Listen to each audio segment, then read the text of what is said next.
Hadirin kaum muslimin rahimakumullah. Jadi bukan tidak mungkin. Nah, bukan tidak mungkin. Bukan suatu hal yang mustahil bila republik ini tidak dimanage secara baik dan diatur secara baik, akan timbul hal-hal yang bisa menimbulkan terjadi masyarakat terbelah. Masyarakat terbelah itu sudah mulai dari adanya pemilihan langsung. Itu sebuah teori yang bagaimana untuk membelah masyarakat. Sisi negatifnya, sisi positifnya mendapat mandat dari rakyat langsung. Kan sering kan terjadi pilihan kepala desa kan. Habis pilihan, pendukung yang jadi dengan pendukung yang tidak jadi ini tidak akur. Nah, itu namanya terbelah. Kalau tidak di-manage, ya bisa juga menjadi, kalau bahasanya itu benturan peradaban. Benturan peradaban itu ya konflik horizontal. Kalian kaum muslimin rahimakumullah. Jadi Islam di Indonesia yang awalnya mayoritas, sekarang saja sudah turun 3%. Kalau berikutnya, apalagi kalau sudah mulai Ghazwul fikrinya itu mengacu kepada perang pemikiran semua agama sama. Kalau sudah dibilang semua agama sama, ngapain meluk Islam? Islam kan satu hari mesti sholat 5 kali. Capek-capek. Pilih aja yang sholatnya 1 minggu 1 kali. Artinya apa? Sama. Bahkan ada yang marah. Maksudnya marah itu begini. Menurut ajaran Islam, orang yang masuk surga itu orang yang bertauhid sesuai dengan tauhidnya Islam. Mereka marah. Bahkan mereka menerbitkan buku dengan judul Tuhan Kita Sama. Oh, Tuhan kita sama. Ya, Masya Allah, Tuhan kita sama.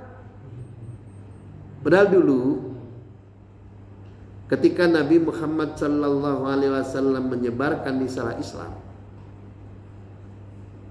kelompok mayoritas saat itu kafir Quraisy menawarkan kepada Rasul, Muhammad, kita capek nih bertengkar terus, capek Muhammad. Dah gini aja Muhammad, kita itu kompromilah. Tahun ini saya ikut agama kamu, menyembah Tuhanmu. Tahun depan engkau mengikut agamaku, menyembah Tuhanku. Dah sama-sama aja lah, Tuhan kita sama. Nabi diem, lalu turun surat Al-Kafirun. Qul ya ayyuhal kafirun la a'budu ma ta'budun. Katakan kepada orang-orang kafir itu bahwa kami tidak akan menyembah apa yang engkau sembah dan engkau tidak akan menyembah apa yang kami sembah. Lakum dinukum waliyadin. Agamamu silahkan jalankan sesuai dengan keyakinanmu. Kami pun menjalankan sesuai dengan agama kami. Kan enak. Nggak perlu mengatakan Tuhan kita sama. Ini kan penyesatan pemikiran. Kalau sudah dijejal-jejalkan Ghazwul fikri bahwa Tuhan kita sama, kita kan sama-sama surganya. Nanti kita juga masuk surga. Cuma dia lewat jalur tol, kalau kita lewat jalur sini. Kan cuma beda jalur doang. Dianggapnya agama itu kayak jalan menuju Surabaya. Bisa lewat tol, bisa jalan biasa. Kan ini kan Ghazwul fikri, Pak. Makanya ya ngajinya rada dimakrokan sedikit.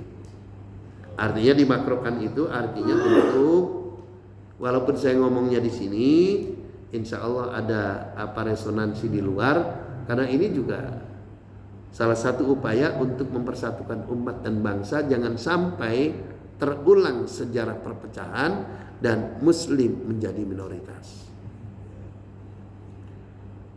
Sebab pengalaman di Burma, Myanmar, itu Rohingya, Masya Allah itu. status keluarga negaraannya aja nggak dikasih. Maka dia selalu datang ke wilayah Indonesia untuk bisa terbang ke tempat lain untuk mendapat suaka politik. Kan ya keterlaluan kalau manusia itu memaksa agama ke orang lain, nggak boleh lah. Jadi tidak boleh memaksa orang lain untuk beragama. Muslim tidak usah memaksa orang lain untuk menjadi muslim, biarkan mereka sesuai dengan keagamannya. Kita hidup rukun damai. Kan begitu. Agama dipaksa, ya nggak ada lah agama dipaksa. Tapi di sana begitu, masya Allah. Jadi kadang-kadang orang yang tidak makan babi disuguhi babi. Tapi itu di Myanmar di sana. Di Indonesia kan nggak ada begitu. Insya Allah. Hadirin kaum muslimin